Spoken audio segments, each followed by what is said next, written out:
Assalamualaikum warahmatullahi wabarakatuh. Alhamdulillah, alhamdulillah. Saya walau biwiyati wassalamu ala alihi wa sahbihi. Puji syukur senantiasa kita ucapkan kehadiran Allah Subhanahu wa taala yang telah memberikan nikmat karunia sehingga kita dapat berkumpul bersama tempat ini yang insya Allah dimuliakan pada pagi hari ini. Amin. Salawat serta salam semoga dapat tercurah limpahkan pada junjungan kita yang menjadikan Muhammad Sallallahu Alaihi Wasallam beserta kepada para keluarganya, sahabatnya, serta kepada kita selaku umatnya yang beriman. Pertama-tama yang kami hormati Kepala Sekolah SMK UNI Ayah Unang, yang kami hormati guru-guru SMK UNI, dan yang saya tidak mempersebutkan satu persatu, dan tidak mengulangi semuanya. Kedua para wali murid, terima kasih sudah hadir dalam kegiatan pagi hari ini yang diberkahi oleh Allah Subhanahu wa Ta'ala. Semoga di sini akan memberikan perbuatan baik dan pengetahuan kita akan datang. Semuanya yang dirahmati oleh Allah Subhanahu wa taala, perkenalkan saya Sofiyudi Fatul Wibowo dan rekan saya Amelia akan membacakan tuntunan acara kajian pada pagi hari ini. yang pertama hari pembuka, yang kedua pembacaan ayat suci Al-Quran yang dibawakan oleh Panitia dan Komite Indonesia. Lalu yang ketiga ada acara inti yang dibawakan oleh Andi dan yang keempat adalah sesuatu dulu. Itu sudah acara pada pagi hari ini semoga berkah dan kebetulan bermanfaat. Untuk mendukung kegiatan pagi hari ini, marilah kita bersama-sama memulai dengan bacaan basmalah. Bismillahirrahmanirrahim. Semoga acara kajian pagi hari ini diberi keberkahan oleh Allah Subhanahu wa Ta'ala. Selanjutnya, bacaan ayat suci Al-Quran yang akan dibacakan oleh anak yang Tasya dan kemudian anak kami persilakan.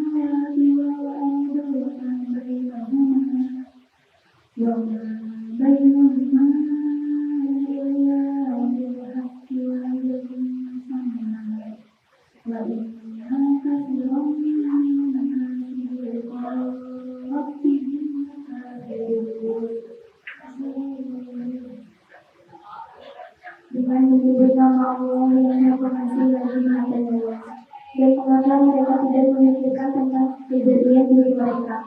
Allah tidak menciptakan langit dan bumi dan apa yang di antara keduanya melainkan dengan tujuan yang benar dan dalam waktu yang ditentukan. Dan sesungguhnya banyak di antara manusia benar-benar mengingkari pertemuan dengan Tuhan. Sadaqallahul Azim.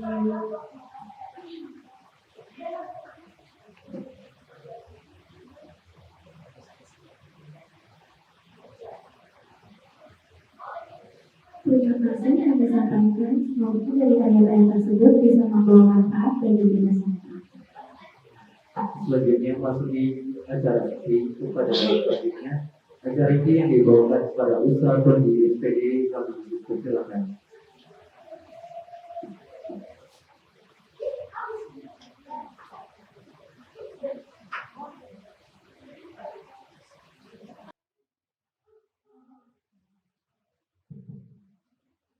Assalamualaikum warahmatullahi wabarakatuh.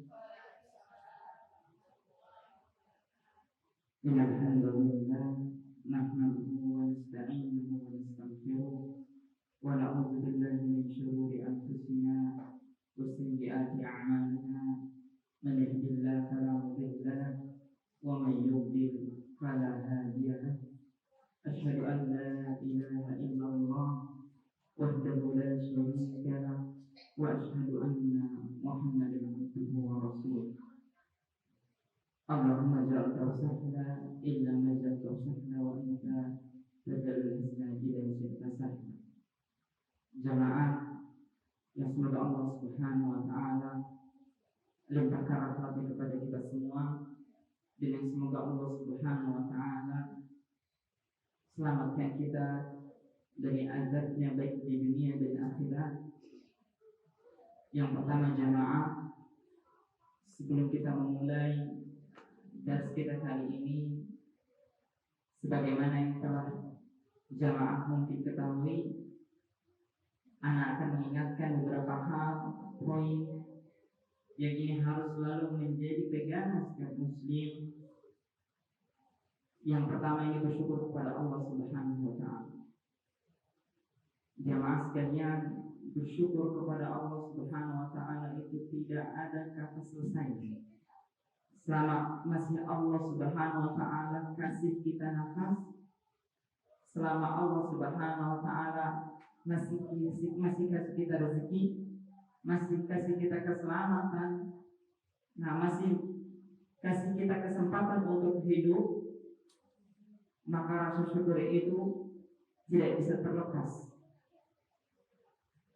Dan nikmat yang paling besar jamaah dari hanya sekedar makan dan minum, yakni nikmat kita masih berada di dalam Islam. Jamaah sekalian,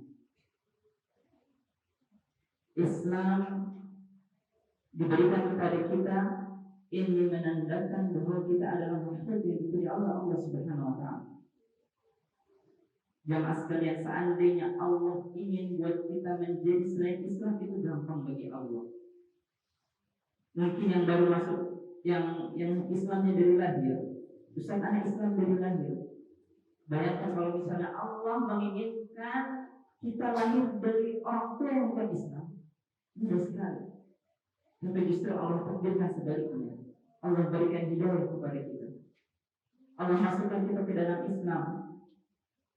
Ini merupakan suatu nikmat yang sangat besar itu. Kata Allah Subhanahu wa taala bahwa kita ini tidak akan bisa masuk surga kecuali dengan apa? Dengan Islam. Karena hanya agama Islamlah agama yang Allah ridhoi. Maka Islam ini adalah kunci kita menuju surga. Bayangkan ibu-ibu sekalian, ketika kita ingin masuk ke rumah, sedangkan rumah itu memiliki pintu yang sedang dikunci, kita tidak punya kuncinya, apa yang bisa kita lakukan? Menunggu di depan rumah, nggak bisa masuk. Maka syukur yang sangat besar adalah syukur kita berada di atas Islam, dan kita berdoa kepada Allah ibu sekalian agar kita dimatikan dalam keadaan Islam.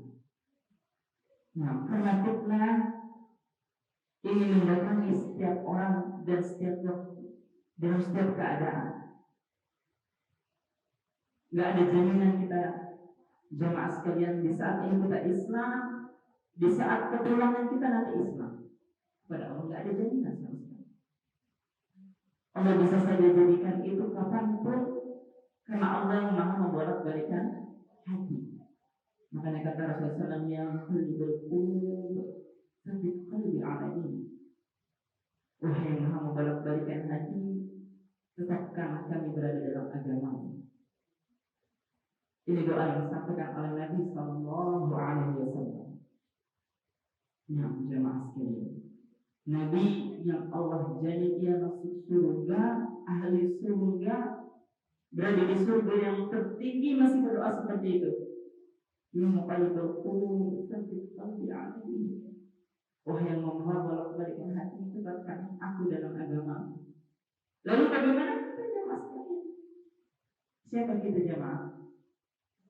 Masuk surga belum dijamin, ahli surga belum dijamin, selamat dari azab kubur belum dijamin, tapi sudah sombong. Nabi Sallallahu Alaihi Wasallam itu beristighfar paling sedikit dalam satu hari berapa kali? 70 kali. Di sini siapa jamaah yang sudah istighfar 70 kali?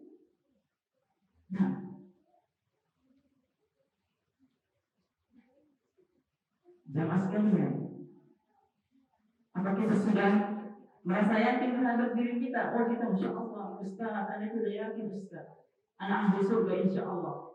Allahumma shalli ala Muhammad. Nabi SAW yang Allah janji yang masuk surga tidak lepas dari dirinya beristighfar kepada Allah minimal dalam satu hari 70 kali. Tidak lepas dari dirinya untuk sholat malam. Makanya kata sahabat Rasulullah SAW, engkau ini kenapa selalu sholat malam sampai kaki engkau ini apa? Bengkak. Engkau sudah berjalan surga begini dan begini dan begini. Lalu apa kata Rasulullah SAW? Apakah aku tidak boleh menjadi hamba yang bersyukur? Maka jamaah sekalian, apa bandingan kita dengan Nabi SAW? Jauh. Maka syukur kepada Allah itu tidak hanya dari lisan, tapi syukur yang benar apa? Syukur yang disampaikan oleh lisan dan diimplementasikan dalam bentuk amal kebaikan. Ketika orang bersyukur, anak bersyukur dikasih Allah begini dan begitu, tapi justru perbuatannya bermaksud kepada Allah atau lawan dari rasa syukurnya, itu artinya rasa syukur yang bukan yang benar. Rasa syukur yang benar adalah rasa syukur yang disampaikan dari lisan, kemudian dipraktekkan dalam bentuk amal perbuatan. Jamaah sekalian, yang kedua, sebelum kita memulai bahas, itu agar masing-masing dari kita memperbaiki niat kita. Jamaah sekalian datang ke sini, ini semua bukan karena sekolah atau bukan karena yang lainnya, tapi memang karena jamaah sekalian ingin memperbaiki diri, ingin mendapatkan pahala dari Allah Jalla wa'ala. Karena jamaah sekalian, ketika kita niatnya salah, maka ini akan mempengaruhi posisi kita nanti di mana? Di mata Allah Jalla wa'ala. Maka mari jamaah kita ikhlaskan niat kepada Allah Subhanahu wa taala di dalam menuntut ilmu, di dalam belajar, di dalam beribadah, bahkan ketika di dalam rumah tangga. Ibu-ibu mungkin jamaah atau bapak-bapak sekalian merasa capek kadang-kadang dalam rumah tangga. Ingat jamaah, semua yang di dalam rumah tangga itu dinilai apa? Pahala. Jamaah, pahala yang sangat besar itu adalah pahala di rumah tangga. Tidak ada putusnya jamaah. Tidak ada putusnya. Kita menyiapkan makanan untuk suami kita, pahala jemaah. Kita menyiapkan tempat tidur untuk suami kita, pahala jemaah. Mulai dari bangun tidur lagi sampai telah itu pahala jemaah. Pahala yang ada berhenti. Tapi ini akan bernilai sebaliknya. Bernilai bukan pahala ketika apa? Ketika ia niatkan itu bukan karena apa? Allah. Jadi kita melayani suami kita bukan karena kita ingin kebaikan dari suami kita, tapi ingin kebaikan dari Allah. Nah, makanya kata Allah itu asantu di atas itu. Kalau antum itu berbuat baik, maka kebaikan itu antum. Maka jamaah sekalian, nah, ketika niat ini bukan karena Allah, maka keadaan rumah tangga kita mungkin ketika kita sedang melakukan ini, sedang melakukan itu, sedang mendidik anak kita, dan anak kita tidak sesuai yang apa kita inginkan.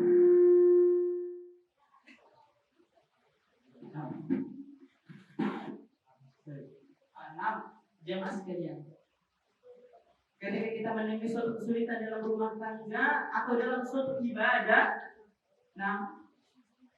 dan atau dalam suatu kegiatan itu kita tidak niatkan karena Allah, maka apa yang terjadi jemaah? Marah dan tidak terima atas apa yang diberikan oleh Allah. Maka jemaah sekalian,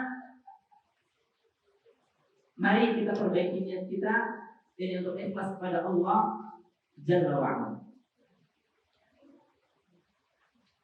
Maka jemaah sekalian, judul kita kali ini sebagaimana mungkin telah disampaikan adalah apa jemaah? Sampai kapan kita lelah? mengejar dunia. Jamaah sekalian, nah, beberapa kali ini kita mendengar dalam berita, nah, kejadian-kejadian bencana alam yang sangat besar. Bahkan terjadi di mana jamaah? Terjadi di luar negeri. Contohnya di Libya. Jamaah sekalian, kejadian di Libya itu tidak terjadi dalam sebulan, tidak jamaah, dalam sekejap. Tapi apa jamaah? 30.000 orang meninggal. 50.000 orang atau 2.000 orang lainnya belum ditemukan. Karena dibawa oleh air atau dibawa oleh angin ke tengah-tengah lautan. Jamaah sekalian, betapa cepatnya Allah Subhanahu wa taala ingin mengambil, enggak cuma satu, yang diambil puluhan ribu jemaah. Nah, maka jemaah sekalian, kita hidup di mana jemaah sekalian? Kita hidup di dunia yang fana jemaah. Nah, yang fana. Tidak ada yang di dunia ini yang dia mengatakan dirinya kekal. Hatta Fir'aun jemaah. Hatta Fir'aun itu tidak kekal. Adakah di antara manusia yang bisa mengatakan dirinya, Ustaz, anak ini kekal atau abadi insya Allah di dunia? Nggak ada, jangan, nggak ada yang akan bilang. Karena memang sifatnya di dunia itu fana jemaah. Nah, tidak sedikit jemaah sekalian dari manusia yang ia terkesima, yang ia terpesona, nah, yang ia tertipu dengan keindahan yang ada di dirinya. Nah, bukan sedikit jemaah. Orang-orang yang mana ia jadikan bahkan tujuan hidupnya adalah untuk persaingannya di mana? Di dunia. Jemaah sekalian, kita ini sedang di tempat perantauan, sedang di tempat perkasingan. Seindahnya tempat perantauan itu, tempat perasingan itu, hati kita pasti akan ingin kembali ke mana? Ke kampung halaman kita jemaah. Jemaah sekalian, anak kemarin baru safar. Dan anak disiapkan hotel di sana. Hotelnya Masya Allah indah jemaah. 3 hari anak di hotel jemaah. Masya Allah makan dilayani, sampaian dan begini dan begitu. Tapi ternyata hati itu tidak merasa tenang walaupun hotel itu indah. Ingin apa? Ingin kembali ke rumah. Maka dunia itu ibaratkan seperti itu jemaah. Gak ada jemaah sekalian orang yang ingin berlama-lama di dalam kamar mandi, gak ada jemaah. Anak kasih jemaah kamar mandi yang Masya Allah terbuat dari emas. Nah, wanginya Masya Allah semerbak. Nah, tapi jemaah sekalian ketahui, ketika kita masuk kamar mandi itu apa yang kita inginkan selanjutnya? Keluar dengan segar. Walaupun indah, ada AC-nya, ada ini dan ini. Begitulah kehidupan di dunia jemaah. Nah, maka kata Allah jemaah, Allah ini maha pemberi janji dan Allah akan menepati janjinya. Kata Allah Subhanahu wa taala, inna wa'dallahi. Sesungguhnya kata Allah jemaah, janji Allah itu adalah hak dan pasti Allah akan menepati janji. Nah, apa janji Allah? Janji Allah akan menyampaikan bahwa dunia ini akan apa? Akan hancur. Jamaah sekalian. Nah, kita sedang berada di mana? Di SMK Umi. Nah, sebelah kita ada rumah Umi. Masya Allah. Jamaah sekalian lihat. Bangunannya berapa besar jamaah? Nah, berapa besar. Tapi ketahui jamaah, tempat yang diduduki oleh jamaah sekalian ini insya Allah akan hancur dan akan rata dengan tanah. Cepat atau lambat ketika Allah inginkan itu, Allah bisa ratakan. Rumah sakit yang besar itu, yang jamaah yang kokoh, ya kira-kira kita lebih susah, angin aja mungkin nggak bisa menggoyangkan. Tapi ingat jamaah, ketika lihat itu, insya Allah rumah sakit itu pun akan rata dengan. Anda bukan menyumpahi jamaah, tapi Anda memberitahukan ini pasti akan terjadi. Bahkan rumah kita jamaah, yang kita asik, tenang, tidur di situ nyaman, insya Allah itu akan rata dengan tanah. Itu sudah janji Allah jemaah. Karena selama dia di dunia tidak ada yang namanya keabadian. Bahkan diri kita sekarang, jasad kita kali ini pun akan apa?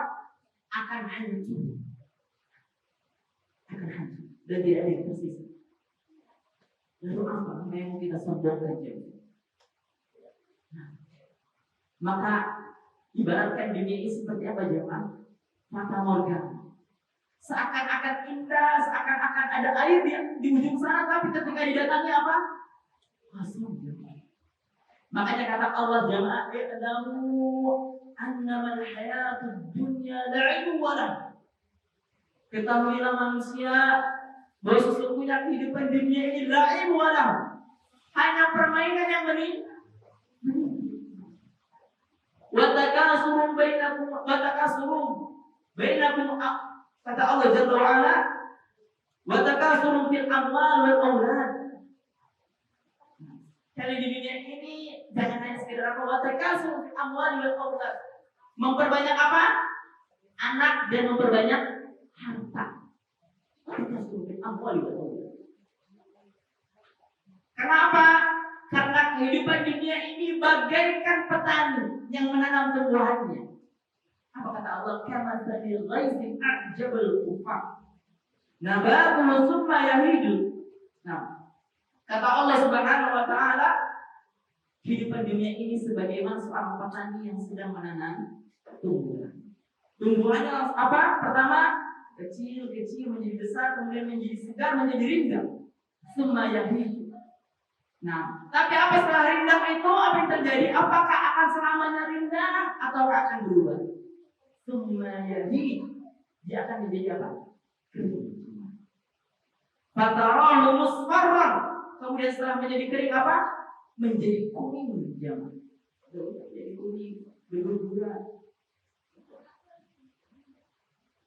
Nah, kemudian kata Allah selanjutnya, summa yakunu hutama. Setelah dia menjadi tubuh yang rindang, kemudian menjadi kering, kemudian menjadi kuning. Nah, kata Allah selanjutnya, summa yakunu hutama. Setelah itu tumbuhan itu akan hilang. Jemaah, ada yang tumbuhan yang dilihat. Petani menanam padi. Nah, padi itu selalu hijau. Nah, padinya hijau, petaninya senang, masya Allah, alhamdulillah kita panen. Tapi setelah panen apa? Hilang padinya jemaah. Allah permisalkan kehidupan dunia sebagaimana kita kehidupan di mana? Sebagaimana seorang petani yang sedang apa? Menanam padi. Sebagaimana seorang petani yang sedang menanam tumbuhannya, yang mana tumbuhan itu insya Allah akan hilang. Dalam waktu dekat akan hilang dan akan tumbuh kembali. Makanya kata para ulama, nah jamaah sekalian, kita ini hidup di dunia sebagaimana ombak. Ada ombak yang akan tenggelam dan akan ombak yang akan. Nah, jamaah sekalian ketika kita mati, jangan takut. Jamaah sekalian langsung akan digantikan oleh Allah Subhanahu wa taala dengan makhluk yang lain. Nah, bagaimana ombak? Sebagaimana ombak jamaah. Ada yang ke bawah dan ada yang naik. Begitu juga kita. Ada yang ke bawah dan ada yang akan naik. Jamaah sekalian gak usah khawatir. Ketika kita mati, insya Allah ada 1000 manusia lain akan menggantikan kita. 1000 jamaah, bukan 1. Nah, jamaah. Lalu apa yang harus kita harapkan dari dunia yang mana ini? Nah, maka jamaah sekalian kita harus paham bahwa kita yang hidup di dunia ini ternyata punya tujuan yang besar. Bukan hanya sekedar mengurusi urusan apa jemaah, urusan perut dan urusan syahwat. Orang yang mengurusi perut dan syahwat itu sudah cukup. Itu dimiliki oleh siapa? Binatang jemaah. Jangan sampai kita menjadi sebagaimana seekor binatang yang hanya pikirannya dalam hidupnya bagaimana perutnya terisi dan syahwatnya terpenuhi. Jemaah sekalian, kita diciptakan oleh Allah Subhanahu wa taala ini adalah untuk perkara yang besar, untuk beribadah kepada Allah Subhanahu wa taala. Kata Allah Subhanahu wa taala, "Wa ma khalaqtul jinna wal insa illa liya'budun." Aku ini enggak ciptakan manusia dan jin kecuali untuk apa? Untuk beribadah kepada. Nah, jemaah. Maka jemaah sekalian, disebutkan juga oleh Allah Subhanahu wa taala dalam ayat lain, kata Allah, "Inna ja'alna ma'alal ardi zinatan laha linabluwahum ayyuhum ahsanu amala." Wahai manusia, kita ini memperindah dunia. Nah, kami ini menghiaskan apa? Bumi ini dengan perhiasan. Tujuannya untuk apa jamaah? Tujuannya apakah kita untuk menikmatinya atau apa? Kata Allah, tujuannya justru untuk mencari di mana yang terbaik di antara kalian. Jamaah sekalian, ketika kita sudah memahami hakikat kita diciptakan oleh Allah Subhanahu wa taala, ternyata kita diciptakan oleh Allah untuk beribadah kepada Allah. Kita akan merasakan apa? Dunia ini ibaratkan apa? Penjara. Penjara bagi seorang muslim. Gimana jamaah di penjara? Semuanya serba apa? Serba dilarang. Makanya ada seorang muslim. Udahlah Ustaz, anjing malas Ustaz. Ikut-ikut agama nanti aja kalau udah tua. Kenapa Ustaz? Kenapa banyak banget Ustaz yang dilarang? Mau ngelakuin ini Ustaz? Aduh riba Ustaz. Dilarang Ustaz. Mau ngelakuin ini Ustaz? Aduh Ustaz. Gimana kita mau jadi sukses Ustaz di dunia ini? Apa-apa dilarang Ustaz? Nah, karena memang hakikatnya di dunia apa? Seorang muslim itu dipenjara, tapi ketahuilah jamaah. Nah, setelah dari penjara kita akan menemui sesuatu yang sangat indah. Dan ketahui juga jamaah qaidah. Sesuatu yang indah, sesuatu yang besar tidak mungkin didapatkan dengan sesuatu yang ringan dan enteng-enteng saja. Nggak ada jamaah. Orang mau sukses, kerjanya cuma tidur. Nggak ada jamaah. Ibu-ibu mungkin mau beli rumah yang bagus. Nah, nggak mungkin bisa didapatkan dengan sesuatu yang enak, enteng-enteng tidur, masya Allah, nyaman terus dapat uang tiba-tiba dari langit jatuh mukanya. Kemudian dia beli rumah, ada jamaah. Kita harus bekerja sulit, susah untuk dapatkan rumah itu. Dapatkan motor, dapatkan mobil, dapat kertas atau dapatkan hal lainnya. Susah. Mengumpulkan uang untuk Ustaz capek. Begitulah sulit. Yang indahnya luar biasa, yang tidak pernah dilihat oleh mata manusia, yang tidak pernah terdengar oleh pendengaran manusia, yang tidak pernah terpikirkan oleh hati dan akal pikir. Kenapa saking indahnya, saking lezat surga? Nah, bagaimana kita mendapatkan surga yang seperti itu, yang nilainya luar biasa dengan hidup yang apa? Yang enteng-enteng saja. Nah, sebenarnya kok ide ini kita udah paham selama di dunia. Tapi terkadang memang syaitan itu berhal. Makanya kata Rasulullah SAW, ad-dunya sijnul mu'min wa jannatu kafir. Dunia ini itu penjara bagi seorang mukmin dan surganya bagi orang-orang kafir. Dan ketahuilah kata Rasulullah SAW, jalan ke surga itu penuh dengan apa? Rintangan jamaah. Dan ketahuilah jalan menuju neraka itu penuh dengan apa? Penuh dengan jamaah. Kita hidup di dunia ini Allah kasihkan dua jalan dan kita nggak bisa berada di tengah-tengahnya. Apa kata Allah? Wahadainahum najdain. Kata Allah, aku ini berikan kalian dua jalan. Mau yang ke kanan masuk akhirnya di mana? Di surga, atau mau yang kiri akhirnya neraka. Ustaz, karena mau di tengah-tengah gak bisa. Nah, gak bisa. Maka sekarang cari dulu. Kaki kita sekarang mau diletakkan kemana itu? Mau di jalan yang mana? Mau yang kanan atau mau yang kiri? Nah, tapi anak dianjurkan ibu-ibu pilih yang kiri.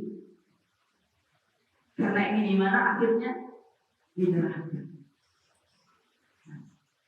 Ustaz ini nggak apa-apa lah di neraka Ustaz. Toh Anda juga nanti akan masuk surga. Masya Allah, sombong sekali dia. Sampai mengatakan nggak apa-apa, aneh di neraka dulu Ustaz. Nah, sombong sekali. Sedangkan dia disiksa. Nah, dipukul oleh manusia aja Bang. Merasakan apa? Sakit. Marah dia. Ada orang mukul dia. Bapak mukul Quran. Apalagi di neraka. Yang panasnya 70 kali lipat dari panas api di dunia. Kita kena matahari aja di luar, rumah nggak kuat lagi kena matahari. Nah, bagaimana merahnya? Ada mungkin yang alergi dengan panas. Bagaimana kamu sombong di neraka? Ya Allah, santai aja. Padahal yang paling ringan siksa di neraka itu sebagaimana apa? Yang paling ringan siapa yang mendapatkan siksa di neraka itu? Jamaah sekalian, siapa yang paling ringan? Siapa namanya Rasulullah SAW yang mendapatkan paling ringan? Bukan Abu Lahab itu. Abu Lahab itu besar nanti cobaan. Laknatullah ya. Siapa? Abu Talib. Ya. Apa jamaah? Siksanya yang paling ringan kata Allah? Dia dipakaikan sendal atau terompah yang sendal itu akan melelehkan otaknya. Jamaah sekalian mau coba itu dulu gimana? Yang paling ringan coba di level yang paling ringan. Berkatakan bahwa Ustaz hanya di neraka dulu. Keluar dalam keadaan dosa nanti gak apa-apa. Yang penting Anda masuk surga. Coba pakai dulu. Ada nggak jemaah yang buat percobaan di dunia? Kalau nggak ada, pakai dulu. Atau setidaknya apa? Masukkan tangan kita ke api di kompor kita. Masukkan di situ 10 menit aja. Tahan itu, jangan dikeluarin 10 menit. 10 menit ya Ibu ya? Di dunia. Bagaimana kita nanti di akhirat satu hari sebagaimana? Ribuan tahun ini. Kemudian di neraka itu Ibu sekalian, badan kita itu nggak kecil seperti sekarang. Gede, besar. Telinga kita besar, kepala kita besar, mata kita besar. Tujuannya apa Ibu? Agar murid-murid yang kecil-kecil itu sekarang bisa merasakan panasnya api neraka. Makanya dibuat besar-besaran. Maka jemaah sekalian, ada sebuah kisah jemaah sekalian, ada sebuah hadis yang hadis ini masya Allah besar sekali. Jadi jemaah sekalian, Rasulullah SAW ketika setelah sholat subuh dia memanggil para sahabat, kemudian mendudukkan para sahabat, kemudian dia tanya, hal ra'a ahadun minkum al-baghiyah? Apakah di antara kalian ada yang lihat mimpi di malam hari? Seandainya ada sahabat yang mengatakan dia melihat mimpi, kemudian ingin menceritakan pada Rasulullah SAW, maka Rasulullah SAW akan menakwilkannya. Apa yang menakwilkan ibu-ibu, jemaah sekalian? Menafsirkan mimpi. Tapi pada saat itu tidak ada. Maka kata Rasulullah SAW, sahabat-sahabatku, ini pelajaran bagi kita. Dan mimpi Rasulullah SAW itu mimpi yang hak. Karena mimpinya siapa ini? Rasul. Dan pasti akan terjadi. Sebelum kita ngomongin neraka, kita ngomongin dulu sebelum neraka. Apa kata Rasulullah SAW? Jemaah sekalian, kata Rasulullah SAW, aku ini didatangi 2 malaikat dalam mimpi. Didatangi oleh apa? 2 malaikat. Kemudian 2 malaikat ini mengajak aku ke suatu tempat. Aku pun pergi bersama para malaikat. Namun sebelum aku sampai pada suatu tempat, kata Rasulullah SAW, aku melihat seorang laki-laki yang sedang diapakan? Sedang ditelentangkan jemaah. Ditelentangkan. Kita bayangkan seorang laki-laki sedang ditelentangkan. Kemudian ada satu orang lagi yang sedang berdiri. Orang yang berdiri itu membawa batu yang sangat besar jemaah. Besar sekali jemaah. Setelah itu apa kata Rasulullah SAW? Anehnya orang yang membawa batu itu melemparkan batunya kepada kemana? Ke orang yang sedang terlentang. Kepada bagian apanya? Kepalanya jemaah. Pecah kepalanya jemaah. Batunya berkelinding kata Rasulullah. Nah, kemudian apa? Oleh orang itu, orang yang lempar tadi, batunya diambil lagi. Setelah sampai kepada orang yang tadi dilempar, kepalanya sudah tutup lagi. Dilakukan kejadian itu, dilempar lagi, kepalanya pecah lagi, lagi otaknya, kepalanya pecah, teriak, Allah. Sampai Rasulullah SAW kaget dengan peristiwa itu dan mengatakan apa? Wahai para malaikat, man hadzal rajul? Siapa orang ini? Beri kejadiannya sedikit lama. Nah, di sini sedikit lama. Kata para malaikat, ya Rasulullah SAW, pergi, lanjutkan perjalanannya, masih jauh perjalanan. Rasulullah SAW kaget, siapa orang yang sampai seperti itunya dilakukan oleh orang-orang yang lempar batu tadi. Setelah sampai di tengah perjalanan, sebelum sampai ke perjalanan yang dituju, dia melihat apa? Dia melihat seorang laki-laki yang sedang apa? Menarik mulutnya sampai tengkukan. Sebelum selesai itu, kata Rasulullah SAW, setelah selesai dia menarik kesakitan, sampai ke tengkuk kanannya, ia menarik lagi mulutnya yang kiri sampai ke tengkuk kiri. Kata Rasulullah SAW, belum selesai. Orang itu kemudian mencabik-cabik mukanya dan mengeluarkan matanya. Kesakitan. Kaget Rasulullah SAW. Kemudian ditanya, wahai para malaikat, man hadzal rajul? Siapa orang ini? Sampai orang ini melakukan hal yang seperti itu sakitnya. Kata para malaikat, tidak, lanjutkan perjalanan. Kemudian setelah sampai di setengah perjalanan, ia melihat sebuah tungku yang besar jemaah yang disiapkan. Kemudian di dalamnya ternyata ada manusia-manusia yang tidak memakai pakaian yang telanjang. Kemudian apa? Manusia-manusia itu direbus dalam keadaan air mendidih. Dan manusia-manusia itu, kata Rasulullah SAW, berusaha untuk keluar dari kuali yang sangat besar. Namun tak bisa, jatuh lagi, teriak lagi kesakitan yang sangat besar. Kembali Rasulullah SAW menanya ke jamaah, siapa orang-orang ini sebenarnya para malaikat? Dan malaikat mengatakan, pergi, lanjutkan perjalanan. Lanjutnya mesti jauh berjalan. Kemudian di pertengahan perjalanan ia menemukan apa lagi jamaah? Menemukan sungai yang dipenuhi oleh apa? Darah. Orang itu, ada orang di dalamnya jamaah berusaha untuk menyelamatkan diri dari sungai darah itu. Gimana jamaah? Berenang di sungai darah. Apa rasanya darah? Amis jamaah. Nah, mungkin anak-anak ini di sekolah itu perawat tanya, mungkin udah pernah mencium darah, gimana rasanya? Bayangkan itu dia berenang di sungai darah. Muntah mungkin jamaah. Muntah mungkin jamaah. Orang yang berenang itu, iya. Orang itu berusaha untuk berenang menyelamatkan diri sampai ke tepian. Setelah sampai ke tepian jamaah, dia dicegat sama salah satu orang yang ada di tepian. Kemudian apa? Mulutnya dibuka jamaah, dimasukkan batu-batu ke dalam mulutnya sampai memenuhi perutnya. Akhirnya orang itu pun berenang mencari tempat ini, dimasukkan lagi batu-batu, dimasukkan lagi batu-batu. Kata Rasulullah, mulai para malaikat sampai ke Rasulullah. Siapa orang-orang ini yang ada di sungai darah ini? Yang kau masuk apa? Yang ketika ia menyelamatkan diri dimasukkan batu ke dalamnya, dimasukkan batu ke dalam mulutnya. Mereka nggak mau, dipaksa jamaah. Dipaksa. Nah, kata para malaikat, izhab, lanjutkan perjalanan Rasulullah. Nah, sampai akhirnya Rasulullah SAW apa? Menemui seorang wanita yang payudara sedang diapakan? Sedang dicapik oleh ular yang berbisa. Jamaah. Nabi Rasulullah SAW jamaah. Apa katanya? Perempuan ini pun teriak kesakitan jamaah.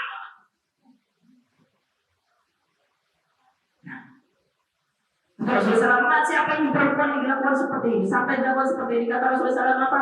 Kata para malaikat, entalik ya Rasulullah. Akhirnya Rasulullah SAW singkat cerita sampai kepada bukit yang sangat terjal. Bukit yang sangat terjal. Kemudian jamaah, para malaikat menyuruh Rasulullah SAW untuk menaiki bukit tersebut. Nabi kata Rasulullah SAW, wahai para malaikat, aku ini manusia, gak akan bisa menyembunyikan sangat terjaga seperti ini. Akhirnya kata para malaikat, bahwa kalau begitu, kami akan bantu kamu. Akhirnya Rasulullah SAW pun dibantu sampai menaiki bukit. Ternyata dia melihat seorang laki-laki yang sedang digantung. Ini bukan berarti cuma laki-laki nanti dapat ini, bisa jadi perempuan dapat ini. Digantung, kakinya ke atas, kepalanya ke bawah, dan mulutnya sedang dirobek berdarah. Siapa Rasulullah SAW mengatakan, wahai para malaikat, siapa orang ini sebenarnya? Malaikat mengatakan, idhab, harus idhab.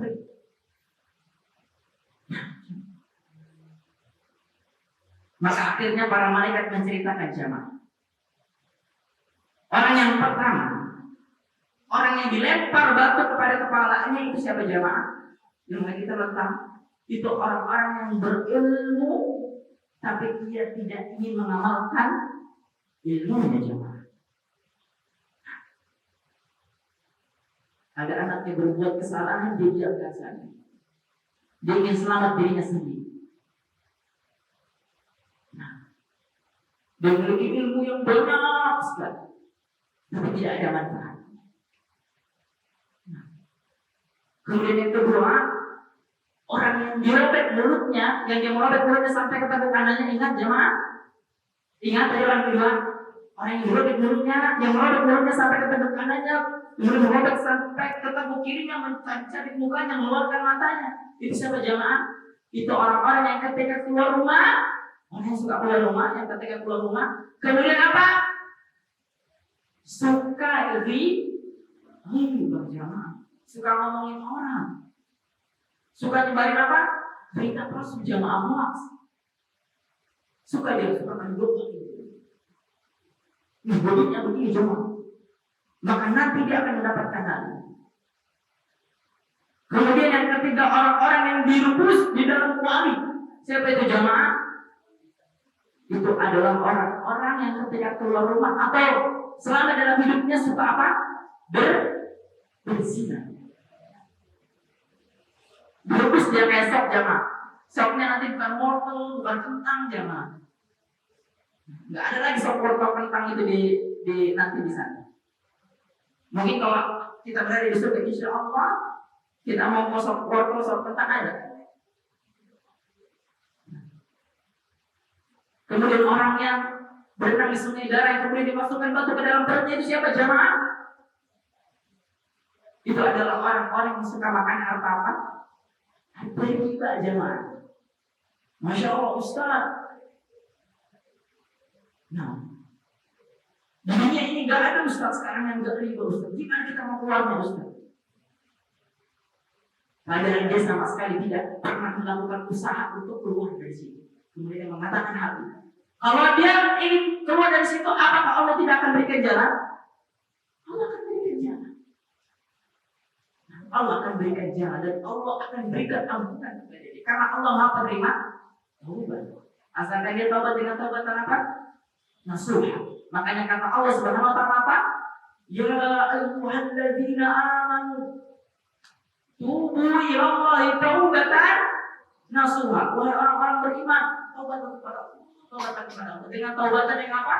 Nasuha. Asa rabbukum an yukaffira ankum sayyi'atikum.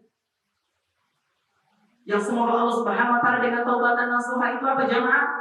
Mengampuni dosa-dosa kita semuanya jamaah. Riba itu dosa besar atau dosa kecil jemaah? Dosa besar. Dan dosa besar tidak akan bisa diampuni dosanya kecuali dengan apa jemaah syaratnya? Tahu? Maka perlu nanti mungkin kita mengadakan dars tentang taubat. Bagaimana cara taubat yang benar. Selanjutnya apa jemaah?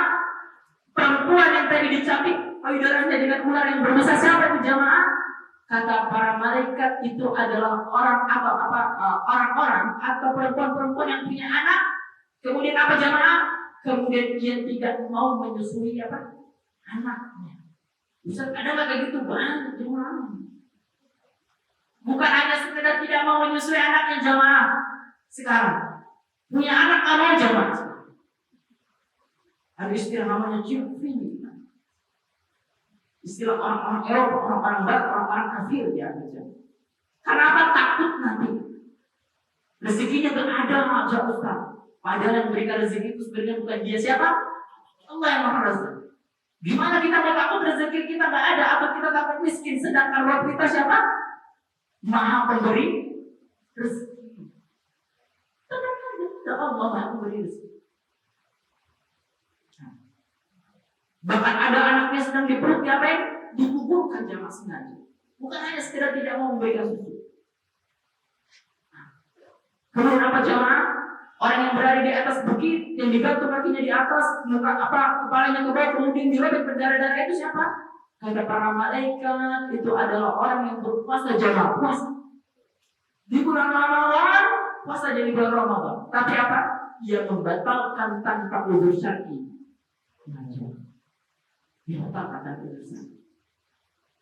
Maka jamaah sekalian, ini adalah azab di mana? Bukan jamaah, bukan di neraka, tapi di mana? Di kuburan jamaah. Kalau di neraka jamaah lebih berat lagi dari itu. Bukan batu lagi yang dimasukkan. Apa makanan penduduk neraka jamaah? Nanah yang penduduk neraka. Makanya ketika itu mereka mengatakan dirinya lapar. Kemudian apa? Adakah ada makanan sedikit? Nah, kemudian diberikan makanan itu. Yang pertama makanan di neraka apa jamaah? Tumbuhan yang ada durinya. Yang ketika dimakan apa? Durinya masuk ke tenggorokan. Jamaah cobain. Ustaz itu mah enteng Ustaz. Cobain deh. Kalau mau cobain makan ikan mas, durinya nggak usah dipisahin, langsung makan aja. Enak aja jamaah. Nah itu lebih parah lagi dari itu jamaah. Kemudian apa yang kedua makanannya jamaah? Nanah. Jamaah sekalian yang suka lihat nanah. Nah, gimana itu daunnya jamaah? Itu dipaksakan masuk ke dalam mulut kita jamaah. Nah, untuk lainnya. Minumnya apa jamaah? Air yang mendidih di jamaah. Ustaz enteng, karena masih mau tetap gak apa-apa sekarang masuk neraka. Ya coba, sekarang masak air panas. Nah, jangan didinginkan. Langsung minum aja.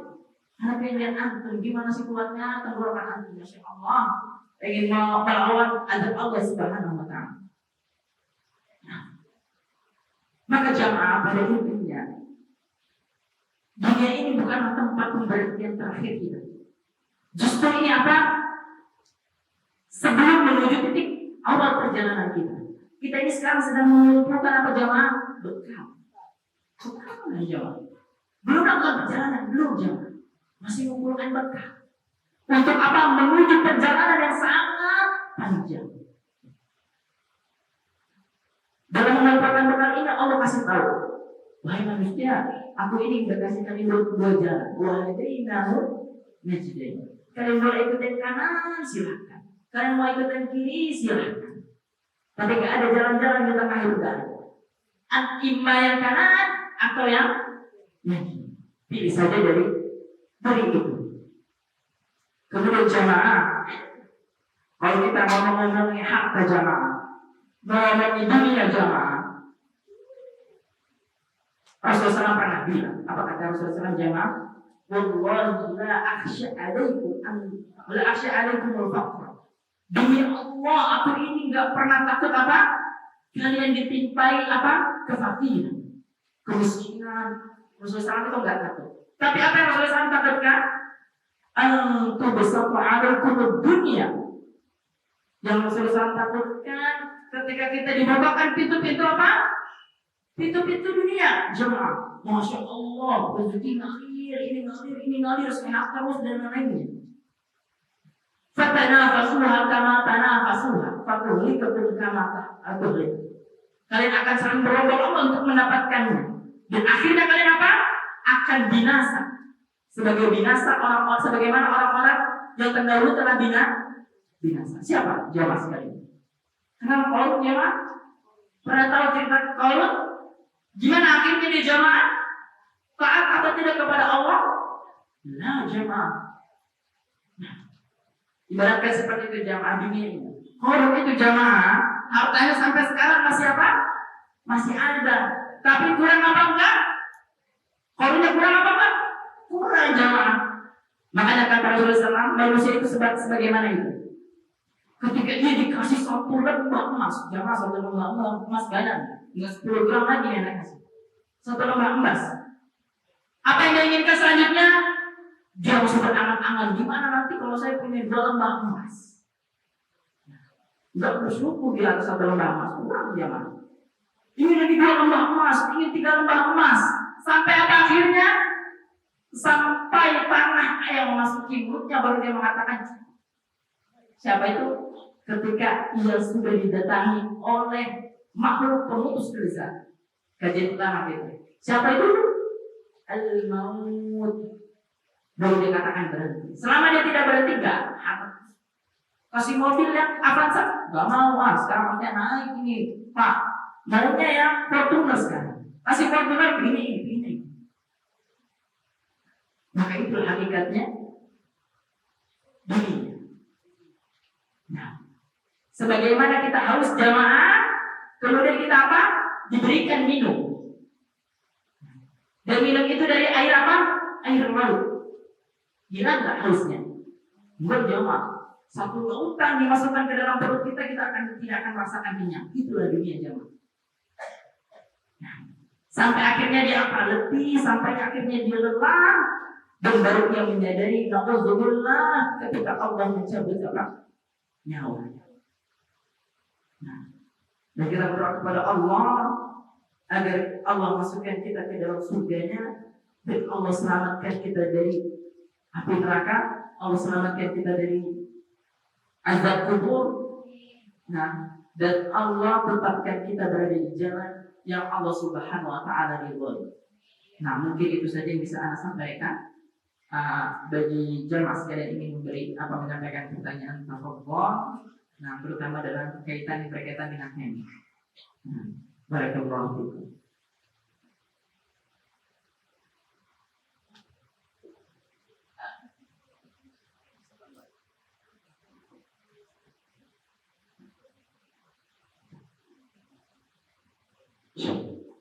Alhamdulillah, pada sampai di penghujung acara.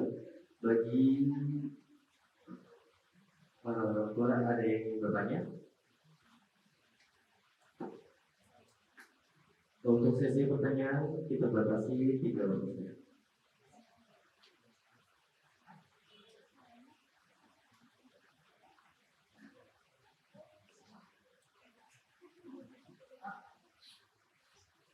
Ibu kalau misalnya Anda nggak pede, Ustaz, Anda sebenarnya pengen nanya, tapi nggak pede secara langsung. Pakai kertas bisa.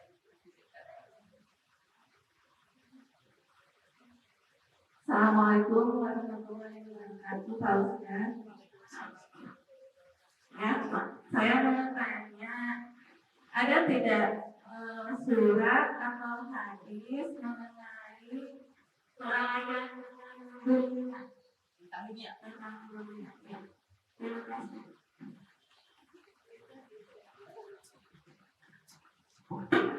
Ada jemaah.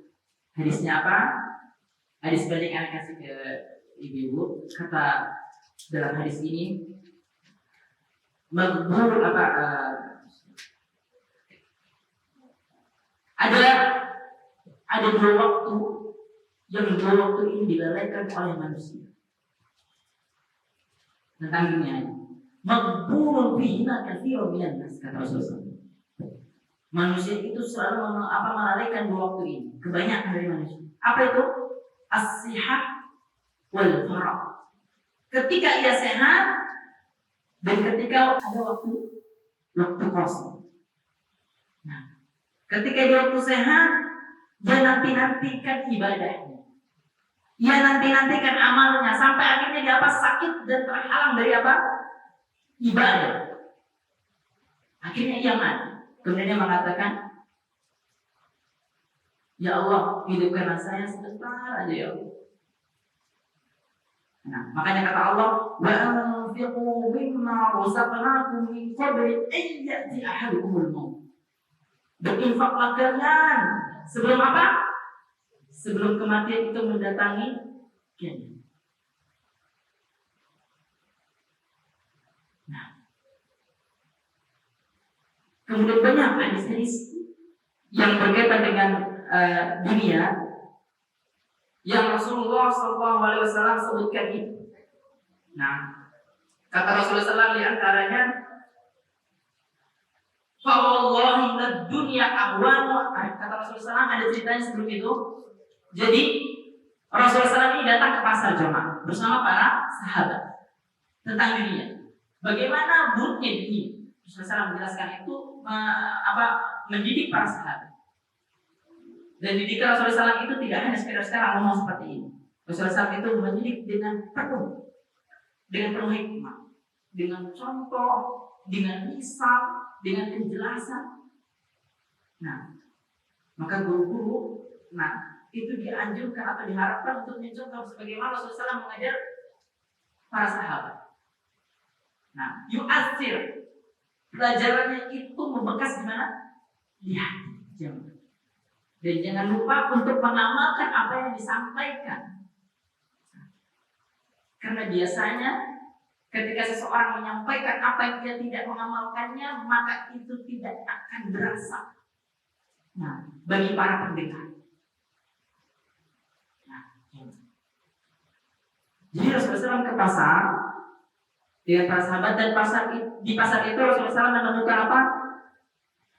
Menemukan kambing jemaah. Tapi keadaan kambingnya sudah menjadi bangkai dan kupingnya cacat jemaah. Dan kupingnya apa? Cacat. Kemudian di tengah-tengah pasar itu orang-orang sedang berinteraksi jemaah, sedang jual beli. Para sahabat sedang mengikuti Rasulullah SAW. Rasulullah SAW mengangkat kambingnya jemaah. Mengatakan apa? Ayyukum yuridu hadza bidirham. Apakah di antara kalian ada yang mau apa? Mau membeli kambing ini yang sudah menjadi bangkai, yang kupingnya cacat, dengan harga 1 dirham? Kemudian apa? Kata para sahabat dan orang-orang yang di pasar langsung apa? Diam. Ini Rasulullah SAW aneh. Orang udah kambing jadi bangkai, kupingnya pula cacat, masih mau dijual? Siapa yang mau beli? Diam. Kemudian kata Rasulullah SAW, siapa yang mau kambing ini? Nah, aku jual dengan harga yang gratis. Ada yang mau nggak? Diam. Kemudian disampaikan lagi, ada yang mau beli ini nggak? Nah, diam. Sampai kata para sahabat, ada yang mengatakan sahabat, ya Rasulullah SAW, kambing itu sudah menjadi bangkai, kupingnya apa sudah cacat. Kenapa engkau jual? Nggak ada yang mau beli. Seperti inilah dunia kalian, sebagaimana kambing yang sudah menjadi bangkai yang kupingnya cacat, dan bahkan lebih buruk lagi dari bangkai ini. Makanya jamaah, kalau nggak salah Sa'id bin Musayyab. Sa'id bin Musayyab ini penggurunya para tabi'in, ulamanya tabi'in, ulamanya para ulama. Kalau anda nggak salah ingat, Sa'id bin Musayyab. Sa'id bin Musayyab ini sekali-sekali waktu mengajak teman-temannya datang kemana? Ke tempat pembuangan sampah. Lalu jamaah tempat pembuangan sampah. Sekali-sekali mungkin nanti jamaah nggak berkunjung ke Taman Safari, nggak berkunjung ke puncak, sekali-sekali ke pembuangan sampah. Ustaz ngapain pembuangan sampah? Lalu Ustaz. Dan kita tahu kedudukan kita di dunia ini seperti apa. Saya mengajak para sahabatnya, mengajak teman-temannya rekreasi ke tempat sampah. Kemudian naik. Terus kata saya, kalian tahu dunia kalian itu seperti apa? Seperti ini. Seperti tempat sampah ini, yang orang pun nggak mau meliriknya, yang nggak mau menciumnya, datang orang. Wow, Ustaz, nggak mau menciumnya. Lalu bagaimana kalian mau mengubah apa? Bagaimana kita mau meniru apa? Mau mendapatkan surga yang indah? Nah, impiannya tapi ia menukarkan dengan sampahnya. Nah, maka kemudian disebutkan jamaah sekalian, itu kata Sa'id bin Musayyab, dan ada hadis lain. Jadi nanti jamaah sekalian, kita ini, Allah ini akan mendatangkan 2 orang. 2 orang ini, kata Rasulullah SAW, yang pertama adalah orang yang ia tidak merasakan kesusahannya selama di dunia, jemaah. Hidupnya luar biasa enak, penuh dengan kenikmatan, penuh dengan nyaman, tidur di kasur yang nyaman, mandi di air yang nyaman, gak pernah sulit selama di dunia. Kemudian apa? Allah ambil dia sebagai sampel, kemudian Allah masukkan dia satu celupan di situ. Tapi raka diangkat naik. Kemudian ditanya oleh Allah Subhanahu Wa Taala, wahai fulan, orang yang tadi apa tadi katanya, yang nggak pernah merasakan sulit hidup, nikmat sama nikmat. Wahai fulan, apakah engkau pernah merasakan sedikit kenikmatan hidupmu? Apa kata dia? Wallahi demi Allah, setelah dicelupkan dari neraka itu, aku nggak pernah merasakan kenikmatan dalam hidupku. Saking apa?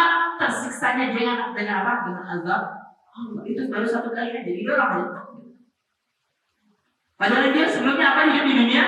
Penuh dengan kenikmatan. Mungkin ada dayang-dayang yang dikipasi, mau makan diambilin. Mungkin kalau itu juga disebutkan, mungkin ya mau makan aja tinggal makan aja. Tapi tidak pernah masuk. Kemudian orang yang terakhir yang kedua didatangkan kata Rasulullah.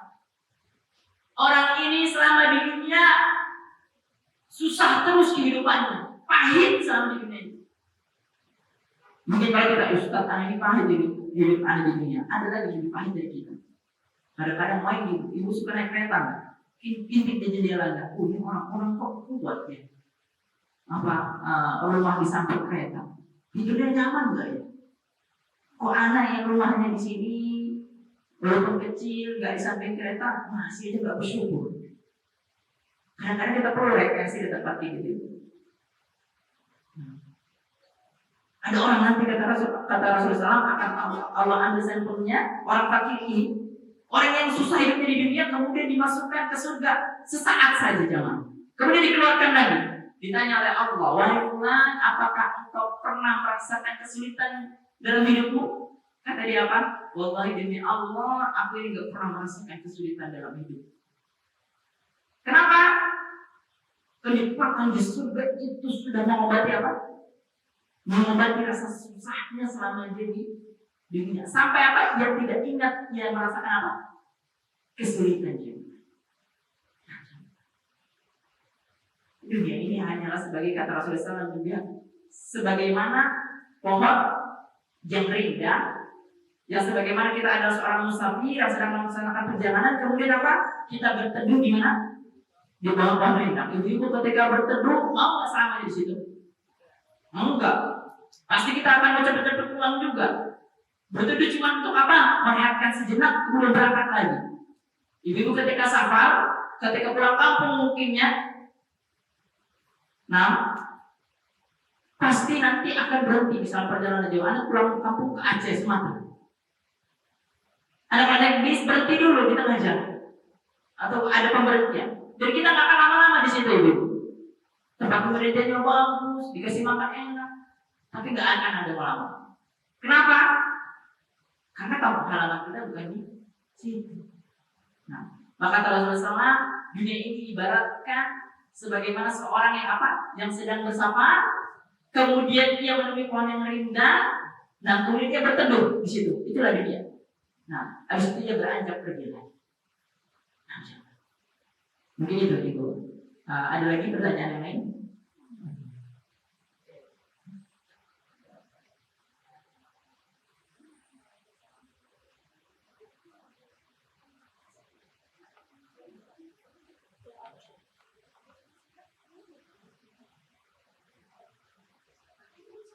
Assalamualaikum warahmatullahi wabarakatuh. Ustaz mau bertanya, seperti yang Rasulullah pernah lihat kalau orang yang berenang di dalam darah itu orang yang suka makan riba.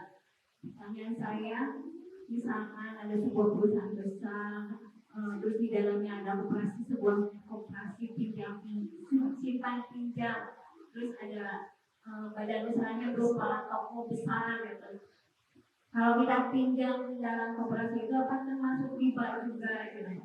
Sedangkan kebutuhan mendesak yang nggak bisa di.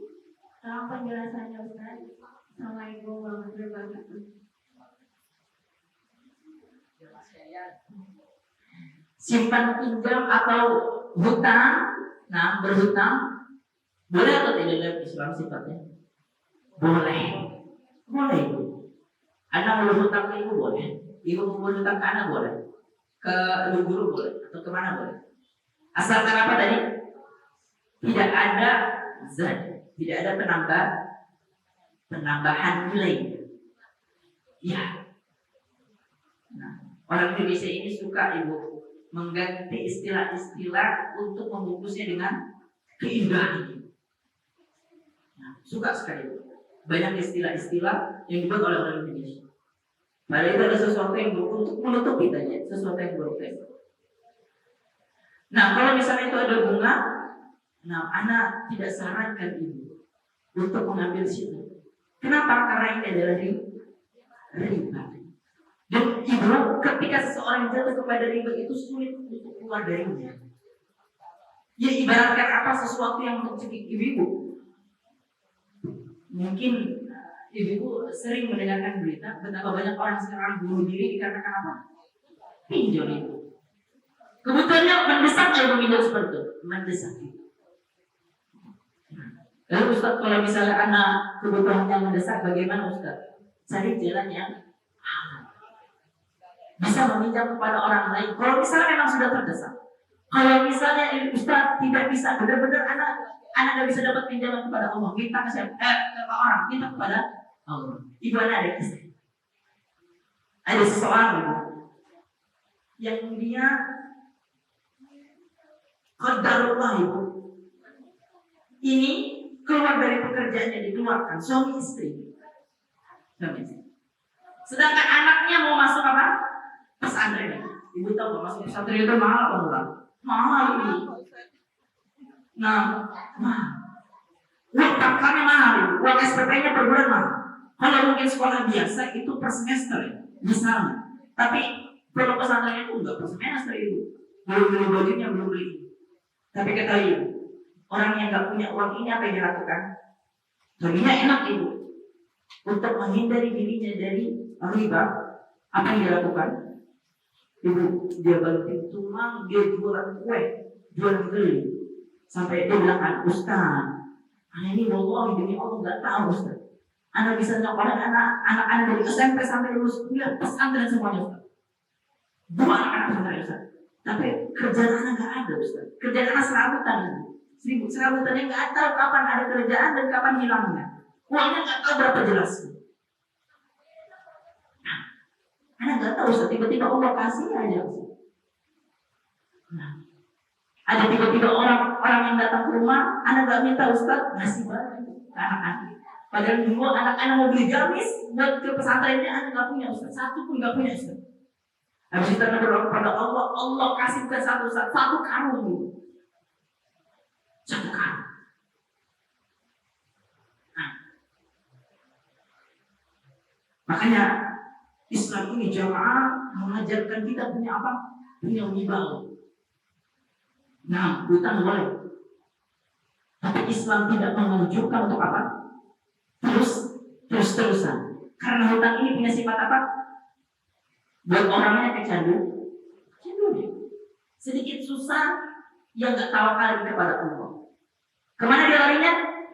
Meminta belas kasih kepada siapa? Manusia. Ketika dia minta belas kasih kepada manusia, ibu, orang kita ketika kita minta belas kasih kepada dia, orang yang memberi kita belas kasih itu meminta lebih banyak dari apa kita minta belas kasih. Dan hati kita tidak takut lagi dengan Allah, takutnya kepada siapa? Orang itu dia. Makanya Rasulullah SAW itu tidak menganjurkan kepada kita ketika kita sulit kita minta bantuan kepada orang lain. Minta siapa? Allah. Dikasih nggak Ustaz? Insya Allah dikasih. Ketika kita berdoa dengan penuh apa? Keyakinan. Ini gimana? Dia berdoa dengan penuh tidak keyakinan. Nah, terus berharap dikasih. Nah, dan mintanya cuma sekali, 2 kali, 3 kali, ya gimana?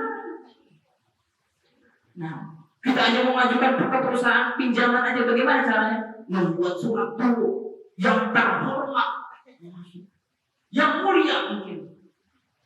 Nah, ini. Sedangkan kalau Allah semaunya, nggak bisa. Dan ada buktinya orang yang bisa keluar dari hal itu. Dan banyak cerita ibu tentang masalah itu. Nah, dan ada banyak yang cerita yang terjerat kemana riba ini jangan. Ya Masya Allah, seorang pejabat yang tinggi, bukan PNS biasa, kerja di Kementerian BUMN, tapi hutangnya sampai ia tua, nggak bisa terlepas. Hutangnya sampai miliaran. Itulah karena riba. Padahal gajinya itu luar biasa banyak. Makanya ibu penghasilan itu bukan dilihat dari apa? Seberapa besar banyaknya, tapi dilihat apa? Keberkahannya.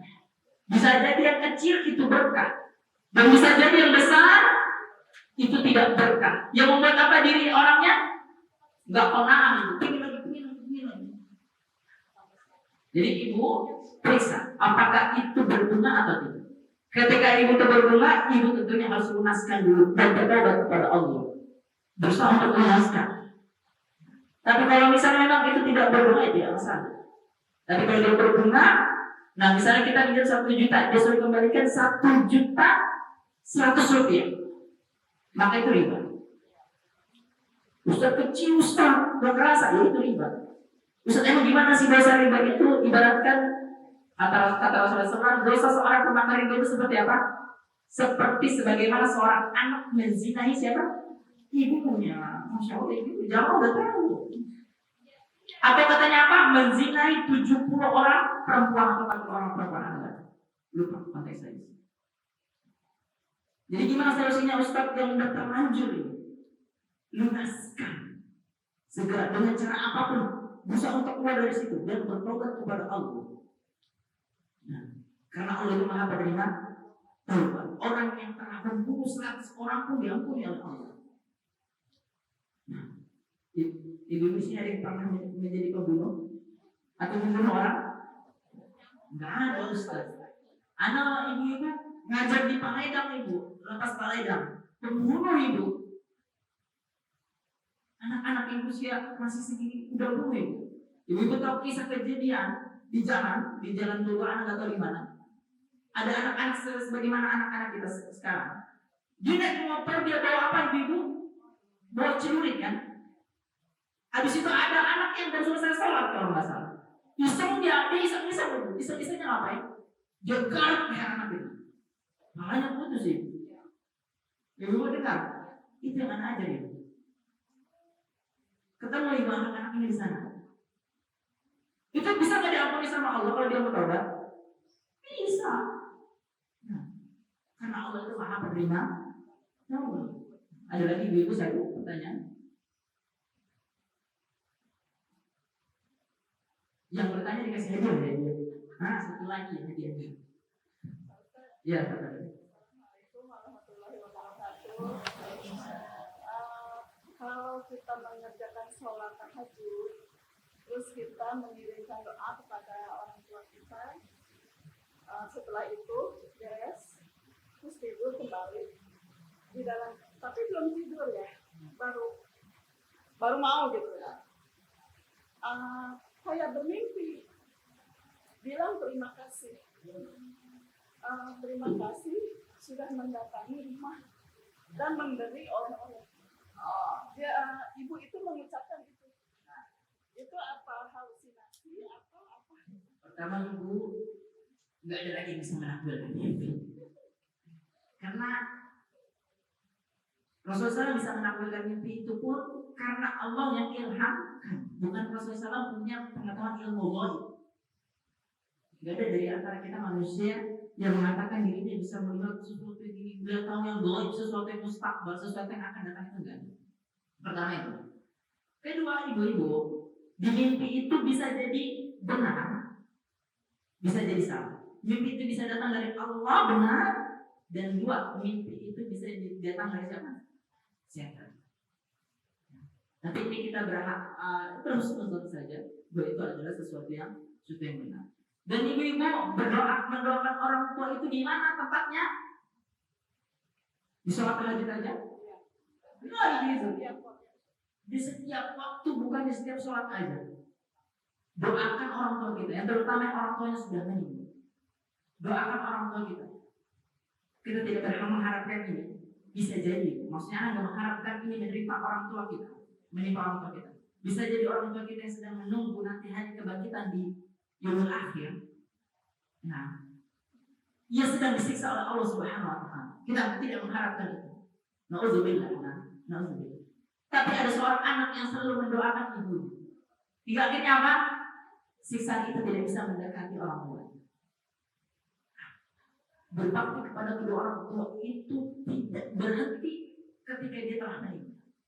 Makanya, ibu-ibu sekalian, mari, anak ajak ibu sekalian, kita cetak anak-anak yang soleh. Yang ini nanti jadi aset kita di akhir. Apa kata Rasulullah SAW? Nah, jadi ibu-ibu, sebelum kita ke hadis, umur kita ini panjang atau pendek gitu? Pendek ibu, 60 tahun, 70 tahun, 80 tahun pendek. Nah, maka dengan yang umur pendek ini ibu, kita harus siapkan apa? Amalan yang banyak. Yang amalan ketika kita sudah mati pun masih terus berjalan tingginya. Nah, karena kita berusaha untuk apa? Menjadi yang terbaik di mata Allah. Umur yang pendek ibu-ibu mungkin balik di umur berapa? 10 tahun atau 12 tahun. Apakah ibu-ibu langsung amal ibadah? Benar. Apakah ibu-ibu Masya Allah nggak berbuat maksiat kepada Allah? Benar juga. Nah, maka cuma 5 tahun, 2 tahun, yang 2 tahunnya itu kesalahannya kadang-kadang bolong-bolong. Terus dia tidak berusaha menyiapkan perbekalan dia menuju alam barzakh. Maka karena umur kita pendek, ibu-ibu mari kita siapkan dengan hal-hal yang amalan ini akan tetap terus berjalan. Ketika kita sudah tidak ada, kita masih terus mendapatkan nikmatnya. Salah satunya apa? Mencetak anak yang saleh. Nah, makanya nanti ada orang-orang tua yang dia tidak berharap akan mizannya Allah. Ini yang dosa semua udah ditimbangan ini. Berat dosanya. Tiba-tiba apa? Didatangkan pahala sehukum dua. Dia bertanya, ya Allah ini apa kaget ini? Ini karena perbuatan anak begini dan begini. Nah, anaknya selalu mendoakan anaknya yang bersedekah atas nama ibunya. Nah, maka salah satu kata Rasulullah, sedekah jariyah adalah apa? Yang pertama, ilmu yang bermanfaat. Maka para guru ini adalah sebuah profesi yang paling mulia. Ketika ilmunya yang disampaikan terus dipelajari, disampaikan ketika dia sudah meninggal, kemudian diamalkan oleh muridnya jadi guru lagi, disampaikan lagi, diamalkan lagi, terus-terusan itu nggak berhenti sampai nanti kiamat. Nah, maka ibu-ibu, anak nasihatkan lagi yang punya anak kecil, kalau bisa belajar Iqra'nya sama ibu-ibu, jangan belajar Al-Fatihah sama ibu-ibu. Kenapa? Nanti yang panen pahalanya siapa? Ustadznya. Nah, panen pahala ustadznya. Al-Fatihah itu ajarkan. Nah, kemudian apa yang kedua? Amal jariyah, sedekah jariyah. Sedekah jariyah ibu. Nah, bersedekah. Kita bangunkan apa ada masjid yang di renovasi, kita menyumbang. Atau ada yayasan yang butuh bantuan, kita menyumbang. Yang insya Allah semua itu kita lihat ini bisa bertahan berapa tahun. Mungkin masjid, rumah sakit bisa bertahan 100 tahun. Anak umurnya mungkin 60 tahun. Oh, berarti ada sisa 40 tahun lagi. Apa pahala terus mengalir. Bangun lagi. Seperti itu. Kita harus pintar ibu. Karena tadi apa disebutkan? Umur kita cuma sebentar. Yang ketiga apa ibu-ibu? Anak yang soleh yang mendoakan apa? Orang tuanya. Ustaz kalau anaknya bangor, Ustaz gimana Ustaz? Terkabul enggak? Itu tadi disebutnya anak yang soleh, bukan disebutkan anak yang bangor. Maka siapkan ibu. Ustaz sampai siapkan ya iya. Gimana kita mendapatkan sesuatu yang besar ini? Ini anak yang soleh lebih besar dari rumah yang indah itu. Maka perbuatannya pun luar biasa. Baik dari pikiran ibu mungkin capek, dari mulut ibu mamaan itu di rumah ketika anak pulang, mulutnya nggak berhenti. Itu kuping itu udah seperti nyanyian. Nyanyian di ruangan itu mulut orang tua, mama anak, penuh dengan nasihat dan teguhan. Sampai sekarang ibu, anak sudah menikah, itu ditanya, nah, jangan dia main-main kemana-mana, jangan dia keluar kemana-mana. Kalau sudah pulang, ya langsung ke rumah, ke masjid. Terus ibunya ini yang seperti itu. Nggak berhenti-henti. Maka mulut ini jangan sampai capek. Untuk selalu apa? Menasihati anak-anak kita dan mendoa. Jangan lepas itu. Semoga Allah berikan kita anak yang soleh, dan semoga Allah berikan kita keturunan-keturunan yang taat kepada Allah Subhanahu wa Ta'ala, yang ini nantinya menjadi pemberat kita di amal timbangan kita di yaumil akhir nanti. Dan semoga Allah Subhanahu wa Ta'ala selamatkan kita dari api neraka, dan Allah selamatkan kita dari dunia ini, dan Allah selamatkan kita dari fitnah kubur, dan semoga Allah Subhanahu wa Ta'ala jadikan kita sebagai penghuni surga dan ahli surga. Dan Allah jadikan pertemuan kita kali ini sebagai pertemuan yang memberatkan timbangan kita. Nah, dan ini menjadi saksi di mata Allah agar Allah kumpulkan kita nanti di mana? Di surganya Allah Jalla wa'ala. Nanti sampai jumpa ibu kita di kampung halaman kita di surga.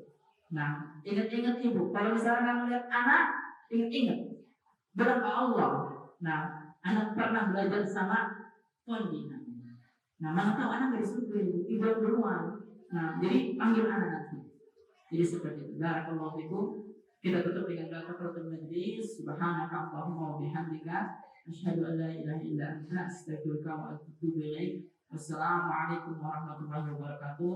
Anak mohon maaf ibu jika ada perkataan anak yang kurang baik dan mungkin tadi anak gebrak-gebrak meja. Nah, itu tidak ada maksud apapun. Nah, karena anak orang Medan itu keras. Nah, Assalamualaikum warahmatullahi wabarakatuh.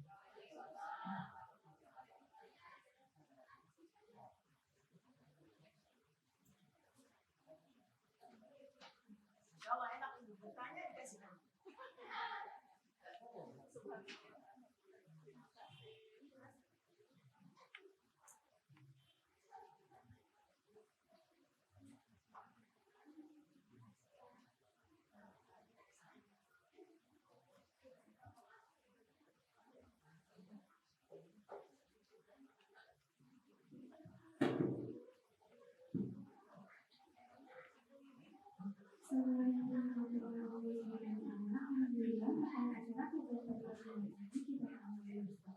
Terima kasih kepada presentasi yang memberikan kajian yang bisa-bisa kepada kita semua. Semoga apa yang telah disampaikan oleh Ustaz kami bisa bermanfaat bagi kita semua.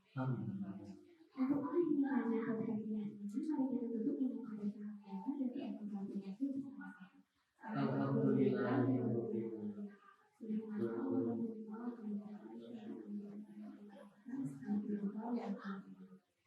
Ya, terima kasih atas kehadiran ibu-ibu semua. Semoga kita berkumpul kembali di tempat ini. Amin. Kami selaku pembawa acara meminta maaf jika ada yang salah dan kurang menyenangkan di hati ibu-ibu semua. Terima kasih. Berarti bedanya. Wassalamualaikum warahmatullahi wabarakatuh. Oke, dan bagi ibu, setelah ini ada kegiatan pengambilan